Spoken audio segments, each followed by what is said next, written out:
Bueno, lehenengo eta behin eskerrik asko. Ni sentitzen naiz etxean egongo banintz bezala ez, etxean naolako eta etxean sentitzen naiz. Osea, nere etxean. Bueno, nere bizitza lehenengo eta behin zegoen jakiteko, sorte onona daukadana ez da. Osea, normalmente geure bizitzan bakizue mobilaik ez dago bigarren oportunitatea, nere kasuan bai. Nere kasuan, exekutibo izan ondoren, arlo pribatu naz publikoan hemen gure herrian, guain unibertsitatean nago, eta unibertsitatean nire etxean. Azken batean, unibertsitatea bueltatzea izan da oso proiektu polita nietzat, ez da? Eta zentorretan, horrela ibilinaz, estatu batuetan, azken lau urte hauetan, estatu batuetako bi unibertsitatea horietan, Kolumbiako unibertsitatean gehi George Masoneko unibertsitatean, eta gero katedratiko gisa Interamerikanako unibertsitatean. Eta benetan oso posin nao, nere munduan. Hori bai, azken bola honetan, bakizu, hemen nere herrian bakarrik bihotza, interes ekonomikoik ez, kobratu indut dolarretan, Amerikano esan naz, dolarretan, eta pagatu indut, zergak estatu batuetan naz Euskadin. Hori izan da nere bizitza, oso sumia da oain, baina errekuperatu indut nere bizitza, nere jendearekin egoteko, familiarekin egoteko, eta hori da gauzarik politena zeurazki bizitza honetan. Por lo tanto, simplemente deciros que después de 30 años de ser ejecutivo en la vida pública y en la vida privada, he vuelto a casa, he vuelto a la universidad. Conmigo se portaron muy bien, tanto mi partido, empresas de este país me ofrecieron la posibilidad de desarrollar su actividad aquí, pero yo les dije que no iba a ser nunca más ejecutivo, ni en la vida privada ni en la vida pública. Algunos no se lo creyeron, pero lo cierto es que aquí estoy y, por lo tanto, para siempre. Fundamentalmente trabajando con dos conceptos. El concepto pueblo vasco, para mí igual me da Euskadi, Euskal Herria, Baskonia, lo mismo es, somos los territorios vascos, los territorios que hablamos la lengua navarro. Yo por ser a la vez soy navarro, y no se me olvida, y cada vez que tengo ocasión lo digo, aquí en casa mejor, ¿verdad? Aquí en casa, en esta casa, donde tantas veces me he reunido. Le decía al director de este hotel, que creía que me daba la bienvenida de nuevo, le digo, pero si yo he estado aquí, yo que sé las veces que he estado aquí, en cuántos conciliábulos, ni me acuerdo. En fin, bueno, lo cierto es que estoy en la universidad y a vuestro servicio. Vine encantado, la vez anterior que en Navarralde me llamasteis, y también en esta ocasión estoy a vuestra disposición. Soy uno más de quienes trabajáis aquí por dar un poco de racionalidad a la presencia de este territorio hermano, con protagonismo propio en esa construcción del pueblo vasco en el siglo XXI. Un pueblo que tiene tantos años de historia, pero que necesita construirse en el siglo XXI. Yo me he dedicado toda mi vida mi objetivo ha sido, primero en el ámbito de la economía y en el ámbito de la política, a poner este pueblo en el mapa, a poner su cultura, a poner su lengua. Ahora lo sigo haciendo desde la academia.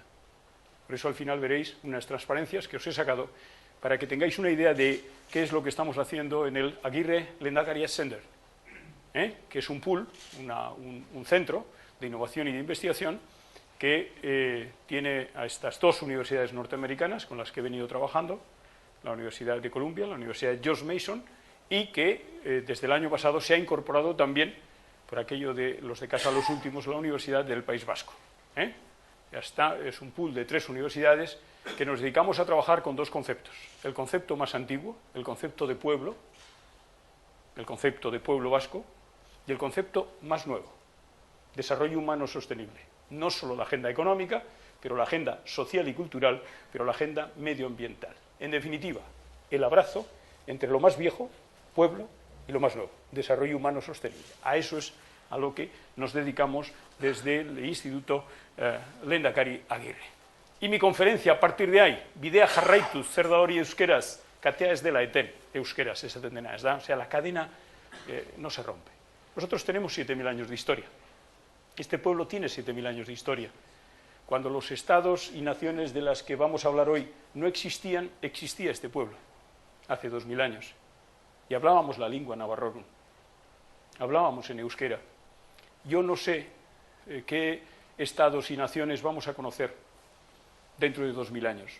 No sé qué es lo que va a ser España, no sé qué es lo que va a ser Francia, no sé qué es lo que va a ser la Unión Europea, porque ninguna de ellas existía hace 2000 años.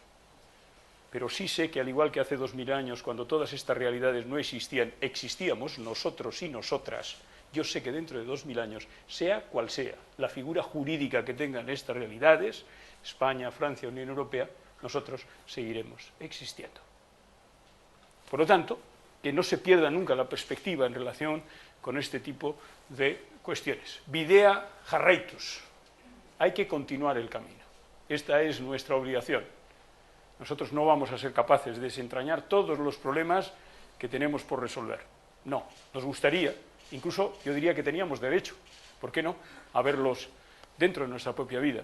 Pero nosotros somos insignificantes en relación con la historia de un pueblo. Es bidea jarraitus. Nosotros seremos juzgados por avanzar un poquito, no mucho, un poquito, en esta realidad nacional de lo que consideramos nuestro pueblo. Bien, caminamos. Yo me preguntaban, recientemente viniendo a América hace 2 meses, para que entendáis un poquito las cosas sobre el derecho a decidir, porque esta es la figura, ¿no? A mí me tocó ponerme, yo soy ciclista, como sabéis, Sí, yo soy ciclista y corrí aquí, en Iruña, varias veces con nuestros equipos, y en Irurzun, y en las carreras por aquí. Entonces a mí me tocó esto, a mí me tocó tirar de un pelotón, con todo el aire en contra, tirar del pelotón.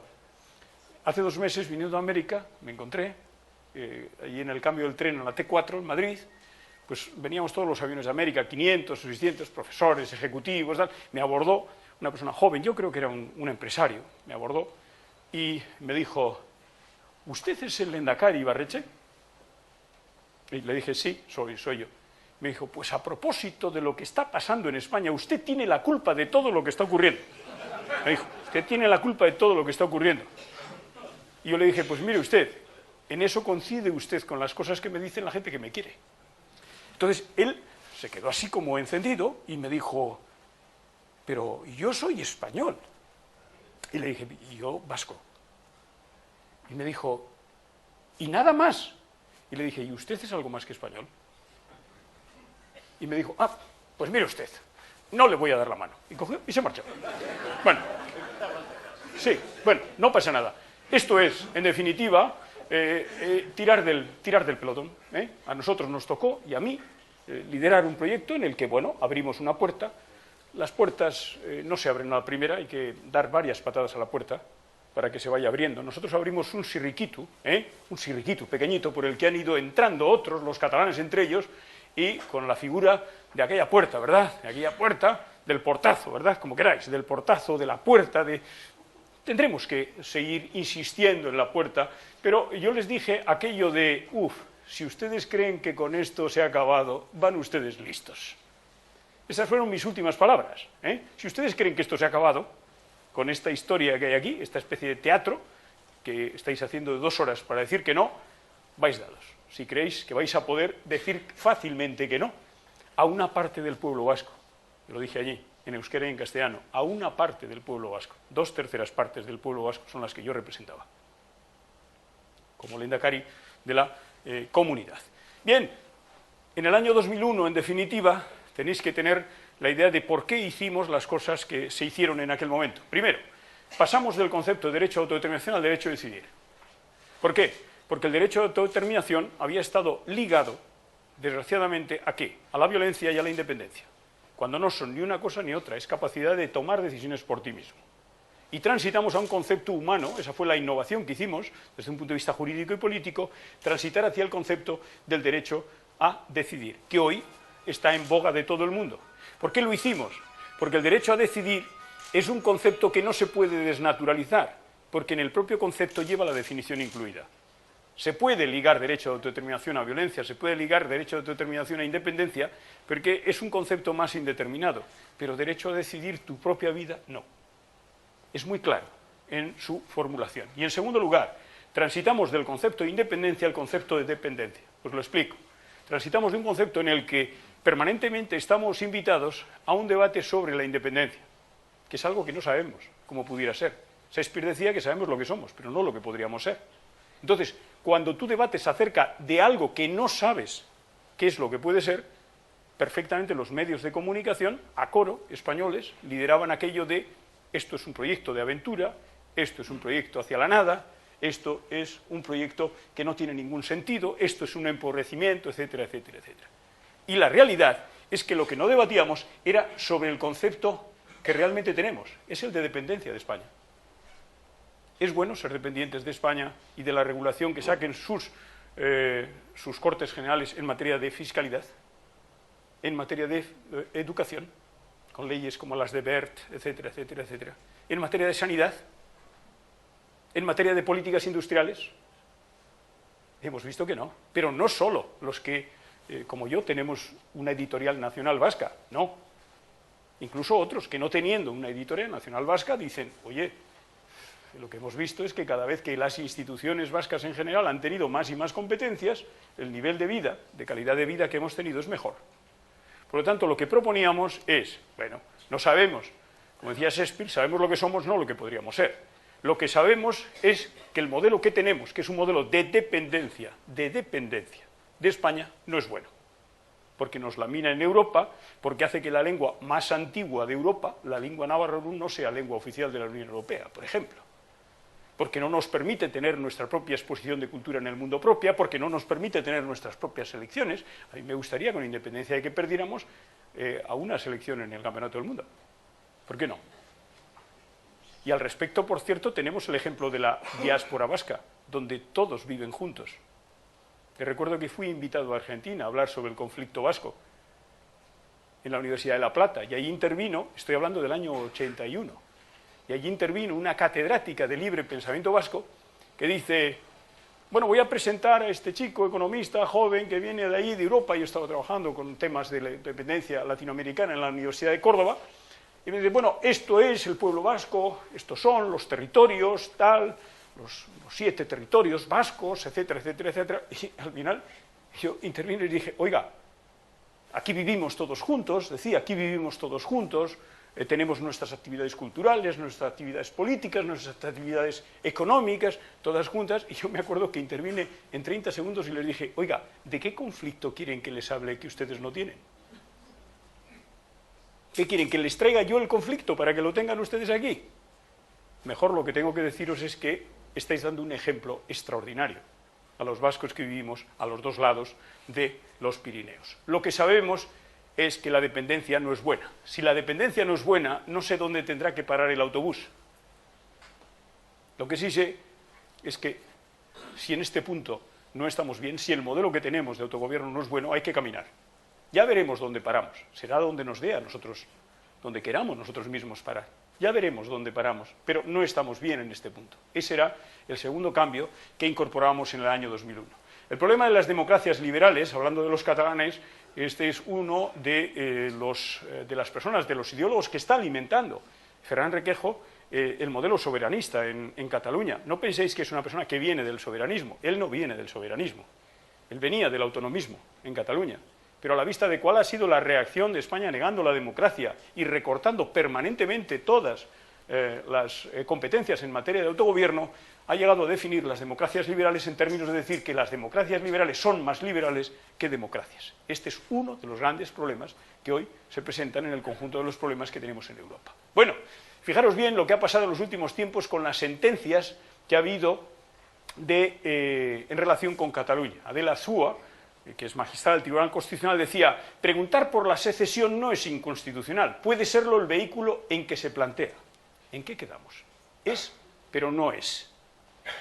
Esto, en todo caso, forma parte de la declaración que se hace por parte del Tribunal Constitucional, que se parece como una gota de agua a la que se hizo en relación con el estatuto político vasco, el que yo presentaba en Madrid, o con la ley de consulta que yo presentaba para la comunidad en Madrid. Fijaros bien, se dice, se declara que las referencias al derecho a decidir de los ciudadanos de Cataluña no son inconstitucionales si se interpretan en el sentido que se exponen en los fundamentos jurídicos 3 y 4 de la sentencia. Es decir, que no es inconstitucional hablar del derecho a decidir siempre y cuando se acepte que es Madrid el que tiene, y sus Cortes Generales, la decisión última. Y yo me pregunto, ¿y cuánto hemos avanzado sobre aquello que dijeron la ley del 25 de octubre de 1839, cuando decía, se confirman los fueros sin perjuicio de la unidad constitucional de la monarquía? No hemos avanzado ni un paso.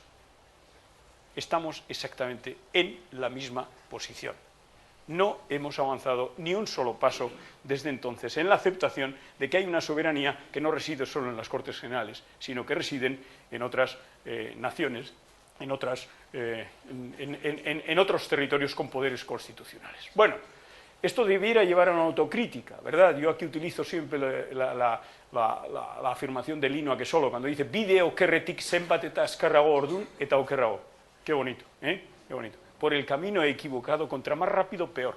Esa es la sensación que a veces tengo yo en relación con la reacción que España tiene a la hora de aceptar decisiones democráticas del pueblo vasco, del pueblo catalán. De modo y manera que solo esa cerrazón, o precisamente la cerrazón, a la hora de negarnos los derechos democráticos, es lo que está haciendo que el soberanismo gane posiciones de manera imparable, tanto en Cataluña como en el propio pueblo vasco. Y yo creo que eso, en la medida que se siga manteniendo, para nosotros puede ser muy pesado, pero va a seguir teniendo una importancia trascendental. Trascendental. Hasta tal punto, en algunas ocasiones yo suelo decir que seguramente ha hecho más sentimiento nacional vasco la negación de la democracia para el pueblo vasco que el propio Sabino Arana. Con todos los respetos. Caminamos. El encaje constitucional del derecho a decidir. Aquí he traído una reflexión de un jurista internacional, Charles Taylor, que como veis, pues no se trata, como a mí me han tachado a lo largo de mi vida, ¿verdad?, de ese loco independentista, secesionista, racista y xenófobo, sino que, bueno, se trata de una figura con carácter internacional. ¿Y qué es lo que dice sobre el derecho a decidir? Pues dice esto, dice, la novedad del pensamiento político moderno, os traigo ideas de gente avanzada, porque a veces se nos tacha a quienes defendemos la editorial nacional vasca como personas, bueno, que defendemos el pasado, que defendemos las anticuallas. Yo soy ciudadano universal, defiendo la cultura universal. ¿Tú qué estás defendiendo? ¿La cultura vasca, la lengua vasca? Por favor, eso es... ¿Acaso la cultura universal es algo más que el sumatorio de las culturas locales que son propias y diferentes? ¿Acaso la cultura universal, si nosotros no aportamos la nuestra, los catalanes la suya, los escoceses la suya, los españoles la suya, acaso será más rica? En estos momentos tomamos conciencia de lo que es la crisis económica, porque cuando no tenemos nada en la cartera, no tenemos nada en la cabeza. Es la capacidad de consumo lo que nos da, lo que nos ofrece posibilidad de sentirnos bien en la vida y la felicidad. Pero lo cierto es que lo que no estamos viendo es qué es lo que hay detrás de este modelo económico pérfido. La globalización es un problema, es un proyecto ideológico. El Instituto de Innovación de Stanford, de la Universidad de Stanford en California, con la que el centro trabaja, dice que de las algo más de 5.000 lenguas, culturas, pueblos que existen en estos momentos en el mundo, atención, apenas van a quedar 500, gente de Navarralde, 500 para finales de este siglo. 500. Y yo me pregunto, ¿esa cultura universal que abraza el falso progresismo será a finales de este siglo con 500 pueblos, lenguas, culturas, más rica que hoy con más de 5.000 pueblos, lenguas, culturas? No. En la medida en que se liquida una lengua y un pueblo, la cultura universal no es más rica, es más pobre. Es más pobre. Y estamos asistiendo, sin darnos cuenta, a lo que es un auténtico episodio de liquidación de las culturas, de los pueblos, de las lenguas. Pues dice Charles Taylor que el pensamiento político moderno, no el atrasado, el moderno, es la idea de que un pueblo existe antes de darse una forma política. Claro, nuestro pueblo existe antes de que se den los movimientos constitucionales en España. Y en Francia. Antes de que se diera el primer intento constitucional de 1808, no existía el pueblo vasco. ¿Pero qué tontería es esa? Claro, y desde entonces ha habido 11 constituciones que han dicho cosas completamente diferentes. Pero eso no afecta a la realidad de nuestro pueblo, porque nuestro pueblo es anterior y por lo tanto existía antes de darse una forma política en concreta, que hoy es la que tenemos, a través del mejoramiento y del Estatuto de Gernika, y que puede ser en el futuro la que nos dé la gana. Y nos lo tenemos que creer nosotros, pobres, si pensamos que nuestra solución va a venir de Madrid, de París o de Bruselas. Eso sí, es pensar en la hada madrina. Eso no existe, está en nuestras manos. No hay que mirar hacia afuera, no hay que buscar excusas. Y adelanta y dice, el pueblo existe independientemente de la organización política y que por añadidura es capaz de modificar su organización actual y darse otra. Claro, eso entronca directamente con lo que opina otro economista, premio Nobel, Rifkin, que tampoco es caracterizado por ser un nacionalista vasco, que dice que tras de haber pasado un largo periodo colonizado por el mercado y el Estado-nación, la sociedad civil, esto es lo que preocupa hoy a los poderes en el mundo, la sociedad civil. Estos movimientos que estamos viendo todos los días en la calle, que el establishment político y económico trata de deslegitimar, porque la gente les está diciendo a las fuerzas políticas convencionales que no les quiere, que se ha acabado, que no comulga con ruedas de molino, que no les acepta más. Y esto es lo que está provocando todo el movimiento de indignación en el mundo, y lo que provocará aquí también un movimiento de sentimiento nacional imparable. Yo soy optimista. Un movimiento de sentimiento nacional imparable. Está haciendo notar su empuje a fin de recuperar su papel central en el esquema de la vida pública. Bueno, a partir de aquí dos reflexiones hacia atrás para comprender. Decía Kierkegaard, la vida para ser comprendida tiene que ser mirando hacia atrás, para ser vivida hacia adelante, ¿de acuerdo? Sin perder de vista. Pero para ser comprendida, hacia atrás, porque el que no sabe de dónde viene no sabe a dónde va. Si no sabemos de dónde venimos,